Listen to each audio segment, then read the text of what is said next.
নমস্কার, সায়নিজ motivational YouTube চ্যানেলে সকলকে স্বাগত। আজকের ভিডিওতে আমি বলবো মহাভারতের একটি ইন্টারেস্টিং কাহিনী। মহান ধনুর্বিদ তৃতীয় পাণ্ডব অর্জুনের সঙ্গে কিভাবে নাগকন্যা উলুপির বিয়ে হলো সেই চিত্তাকর্ষক কাহিনী থাকছে আজকের ভিডিওতে। এই ইন্টারেস্টিং কাহিনীটি সম্পূর্ণ জানতে ভিডিওটি শেষ পর্যন্ত দেখুন, আর চ্যানেলে নতুন হলে চ্যানেলটি সাবস্ক্রাইব করে সঙ্গে থাকুন। তাহলে চলুন শুরু করি। দৈব নির্দেশিতভাবে পঞ্চপাণ্ডবের সঙ্গে বিয়ে হয় পাঞ্চাল রাজকন্যা দ্রৌপদীর। কিন্তু এক স্ত্রীকে কেন্দ্র করে যাতে 5 ভাইয়ের মধ্যে বিবাদ না হয় এবং 5 স্বামীর সঙ্গে দ্রৌপদীর বৈবাহিক জীবন যাতে সুষ্ঠুভাবে পরিচালিত হয়, সেই জন্য বিবাহের সময় তাদের দাম্পত্য জীবন সম্পর্কিত একটি নিয়ম ঠিক করে দেন নারদমুনি।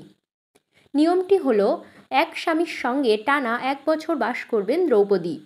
সেই 1 বছর দ্রৌপদীর প্রতি কোনো রকম অধিকার থাকবে না তার অন্য স্বামীদের। এভাবে এক বছর এক স্বামীর সঙ্গে ঘর করবেন দ্রৌপদী। যদি কোনো ভাই এই নিয়ম ভঙ্গ করেন, অর্থাৎ কোনো এক ভাই দ্রৌপদীর সঙ্গে আছেন তা যদি অন্য কোনো ভাই দেখেন, তাহলে তাকে 12 বছরের জন্য বনবাসে যেতে হবে। যদিও এই নিয়মটি পঞ্চপাণ্ডবের প্রত্যেকে খুব ভালোভাবেই জানতেন, কিন্তু দৈবযোগে দ্রৌপদীর প্রিয়তম স্বামী তৃতীয় পাণ্ডব অর্জুন এই নিয়ম ভঙ্গ করেন। বিবাহের পর পঞ্চপাণ্ডব এবং দ্রৌপদী ইন্দ্রপ্রস্থ নগরে বাস করছিলেন। হঠাৎ একদিন সেই নগরে বসবাসকারী এক ব্রাহ্মণের গরু চুরি করে নিয়ে যেতে থাকে দুষ্কৃতীরা। ব্রাহ্মণ তখন অর্জুনের কাছে এসে নালিশ জানান এবং অনুরোধ করেন তার গরু উদ্ধার করে নিয়ে আসতে। ব্রাহ্মণের কথা শুনে অর্জুন চোর ধরতে সচেষ্ট হন এবং অস্ত্রাগার থেকে অস্ত্র আনতে যান। কিন্তু সেই সময় অস্ত্রাগারে ছিলেন দ্রৌপদী এবং যুধিষ্ঠির। দূর থেকে অর্জুন তা জানতে পারেন এবং অস্ত্রাগারে ঢোকা উচিত হবে কিনা ভাবতে থাকেন। তখনই ব্রাহ্মণ আবার বলেন তাড়াতাড়ি অস্ত্র নিয়ে গিয়ে তার গরু উদ্ধার করে আনতে। এভাবে গরু উদ্ধারের জন্য ব্রাহ্মণ বারবার মিনতি করতে থাকলে কিছুক্ষণ সময় দোটানায় পড়ে যান অর্জুন। একদিকে ব্রাহ্মণের গরু উদ্ধার করাও তাঁর দায়িত্ব, অন্যদিকে তিনি জানেন অস্ত্রাগারে এই সময় ঢুকলে তাকে 12 বছরের জন্য বনবাসে যেতে হবে।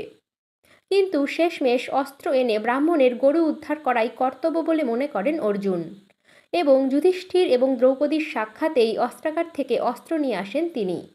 এর ফলে নারদমুনির ঠিক করে দেওয়া তাঁদের দাম্পত্য জীবনের নিয়ম ভঙ্গ হয় এবং 12 বছরের জন্য বনবাসে যেতে হয় অর্জুনকে। যদিও জ্যেষ্ঠ পাণ্ডব যুধিষ্ঠির অর্জুনকে বলেন, যেহেতু সে যুধিষ্ঠিরের থেকে বয়সে ছোট, তাই এক্ষেত্রে তাকে বনবাসে যেতে হবে না, কেননা জ্যেষ্ঠ ভাইয়ের সঙ্গে দ্রৌপদী থাকলে তা দেখলে কনিষ্ঠ ভাইয়ের কোনো দোষ হবে না। তখন অর্জুন যুধিষ্ঠিরকে বলেন যে তিনি স্নেহবশত একথা বলছেন, কিন্তু নিয়ম সব ভাইয়ের জন্যই সমান, সুতরাং সত্য ধর্ম রক্ষার্থে তাকে 12 বছরের বনবাসে যেতেই হবে। এরপর অর্জুন সন্ন্যাসীর বেশ ধারণ করে মাতা ভ্রাতা সহ সকলের কাছে বিদায় নিয়ে বনবাসের উদ্দেশ্যে বেরিয়ে পড়েন। বনবাসে থাকাকালীন অর্জুন একে একে সমস্ত তীর্থক্ষেত্রগুলি দর্শন করতে থাকেন।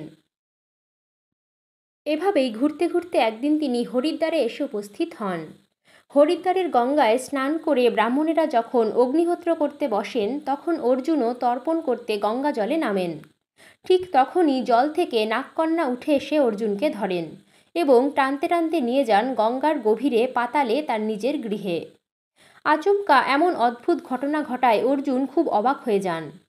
তারপর চারপাশ পর্যবেক্ষণ করে তিনি দেখতে পান সুসজ্জিত গৃহ এবং এক স্থানে অগ্নিহোত্র প্রজ্বলিত আছে। সাহসী অর্জুন কোনো রকম ভয় না পেয়ে অগ্নিহোত্রে প্রণাম করেন এবং নাগকন্যাকে তার নাম ধাম বংশ পরিচয় জিজ্ঞেস করেন। নাগকন্যা কেনই বা তাকে পাতালে ধরে এনেছে তাও জানতে চান অর্জুন। তখন সেই নাগকন্যা জানান তিনি ঐরাবত বংশীয় নাগরাজ কৌরব্যের কন্যা, তার নাম উলুপি। অর্জুনকে দেখে উলুপি কাম মোহিত হয়েছেন আর তাই তাকে ধরে নিয়ে এসেছেন নিজের গৃহে। এখন অর্জুন যেন তার মনোবাসনা পূরণ করেন। নাগকন্যা উলুপির মুখে কথা শুনে অর্জুন বলেন এটা কখনোই সম্ভব নয়, কেননা তিনি এখন ব্রহ্মচারী। 12 বছরের জন্য ব্রহ্মচারী হয়ে বনে বনে ঘুরে বেড়ানোর নিয়ম এখন তার, এবং কোনো মতে এই নিয়ম ভঙ্গ করা যাবে না। তখন উলুপি বলেন যে তিনি সবই জানেন, অর্জুনের এই নিয়ম শুধুমাত্র দ্রৌপদীর জন্য, অন্য স্ত্রীদের ক্ষেত্রে এই নিয়ম প্রযোজ্য নয়।